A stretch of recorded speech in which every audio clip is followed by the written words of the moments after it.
Yeah, look, the home builders look great. For everything that people are worried about with higher rates, inflation, and supply issues, the home builders still look really, really good. And I think, one of the things that we have to keep in mind, and Mike just hit on it, this 10-year yield. I mean, the last thing you want to see right here in this phase of the cycle is some contraction in the yield curve. And as we sit here and see the 10-year below that support level of 140, that's probably my biggest concern. Obviously, that's good news for home builders, good news for home building related, whether that's Home Depot, whether that's Sherwin-Williams and the like. Those stocks look great. Their leadership, I think it's important that they make relative strength highs as the market is generally softer. That's always a great sign to find where the strong hands are, where the leadership is. And so I'm still bullish on the home builders, but I'm concerned about what the message from the 10-year yield is and the implications that has as we look out into 2022. So before we get to the next sector, just talk us through more. What is your outlook on the yield curve and yields generally? Where are the strong convictions? Well, look, I mean, the yield curve should be, quote, should be doing well here and obviously moving higher, and it's not. And so that's one of the things that has us concerned. Clearly, the Fed, if you look historically, the Fed is way behind where they historically are when we look at inflation measured by the PPI in this zone. Historically, they've already been raising about 6 months ago. So, they've been sort of sitting on their hands. That's a big deal. But in terms of the overall outlook for 2022, I think what we have to think about is a transition. We're transitioning from an extraordinarily highly liquid environment to something that's going to be more normalized to potentially tightening. You're seeing it in quality. You're seeing it in some of the other aspects that we'd expect to see beta suffering from this. Interestingly enough, other than today, frankly, we've not seen it resonate in cyclicals versus defensives. That's one of the things that we look at as the market crossing that Rubicon into late cycle. The staples have been doing absolutely poorly here in the fourth quarter, again, other than today. And so, that's one of the things that we're going to watch is, do we transition away from cyclicals towards staples as we see this transition or migration towards quality? That would be a big deal for 2022.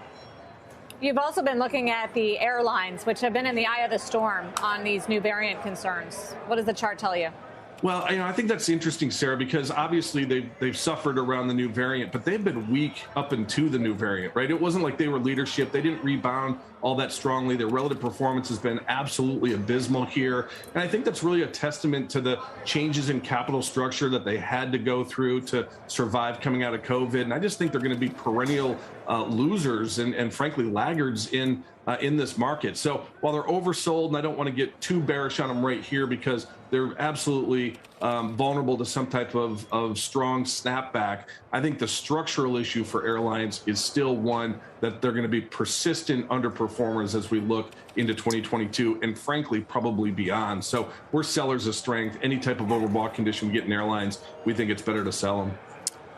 Jeff, I just wanted to pivot you back to the broader markets and the different major indices and whether there were any kind of really stark levels you were watching out for the week ahead, other factors that you've been looking at this week. I thought it was really interesting the way that the Russell has been moving so aggressively. There was one day where it was comfortably outperforming the others in the morning, but was comfortably underperforming by the close.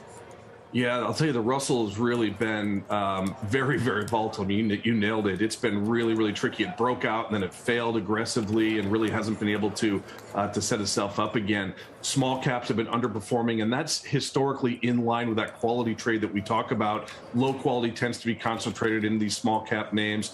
We are seeing a deterioration in beta. We're seeing an improvement in profitability. So all those things, those factors have definitely shifted more towards a defensive tone. In terms of level for the S&P, we've been batting around this 50-day here off and on for the last couple of weeks now. And we're big fans of the previous low. I want to say that low was right around 42.80 on the S&P 500. So that would represent a 65-day high. As you start to eclipse that deteriorates our overall trend work. I think the good news is that the trend in the market is still positive. You don't usually change ocean liners with, one quick jerk of the steering wheel. So I think we still have a bullish trend in place. That's good news. And if we're going to transition, it'll take some time to do that. But I am concerned about this changing or shifting liquidity environment because I think that's something that people aren't expecting or maybe not positioned for is a better way to think about that. And clearly we're seeing it in some of these concept finance names. And I think there's probably more of that to come in 2022.